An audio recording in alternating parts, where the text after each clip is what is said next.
dropped. This is mainly due to the tariffs and the counter tariffs that are currently happening in the global space.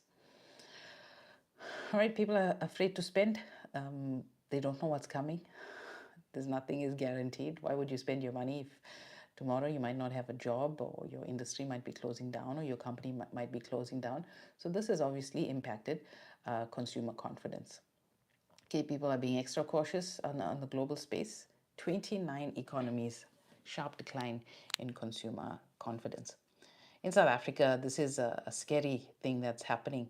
South Africa raises the alarm over insufficient oil stockpiles. How does it get this bad? I have no idea. So, South African lawmakers expressed concern this week over the country's insufficient strategic oil reserves after inspecting the Saldanha Bay crude oil terminal.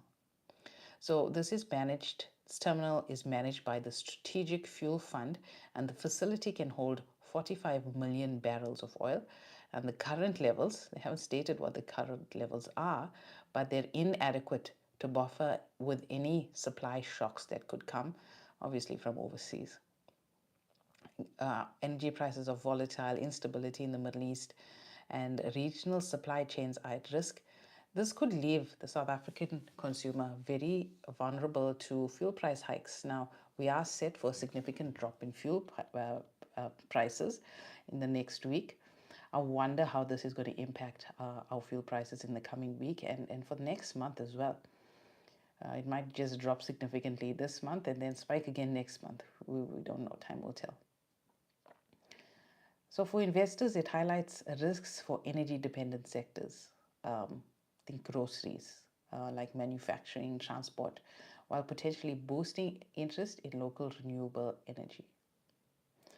That being said, the US delays a 2.6 billion climate finance package to South Africa. Well, with the Trump administration, they're not into this climate change thing. They like their fossil fuel, and this is possibly stalling their 2.6 climate finance package.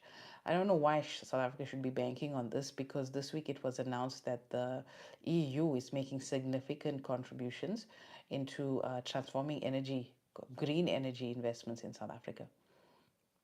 Okay, South Africa fears that these funds might be held entirely.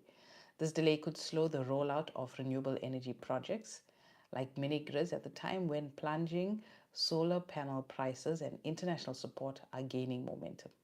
For investors, this introduces uncertainty into South Africa's green energy sector, potentially delaying returns on clean tech investments, although long-term prospects remain strong because the globe is all about the decarbonization and having that green footprint. So essentially, the theme this week in the investment space has been tariffs, and the knock-on effect of that is that instability, persistent inflation. People are just pricing in those tariffs into their goods and services now, and this is impacting consumer spending. Their confidence is being slowly dashed, and obviously, if your confidence in spending is low, you're not going to spend. So obviously, impacting businesses, impacting profits, impacting salaries as well. All right.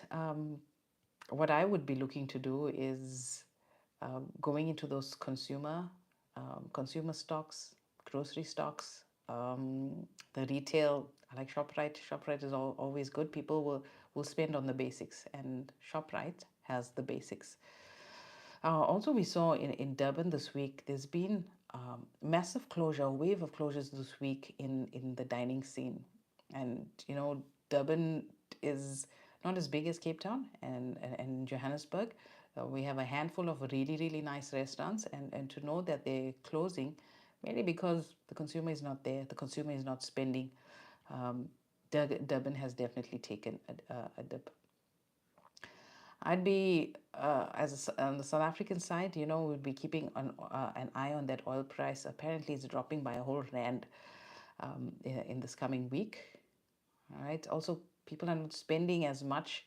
So obviously, you want to be conservative. You want to watch and see. More importantly, as an investor, you're looking for the crisis, because with the crisis, that's when you make money. and you see where those plays are being made, and that is where you invest.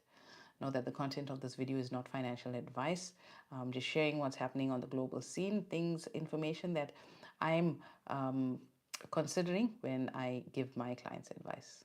Right? If you'd like to chat to me one-on-one about how this sort of environment will affect your money, will affect your wealth building in the future, click the link where you're watching this video or go to my website. It's solomonwealth.co.za, and I would love to chat with you one-on-one.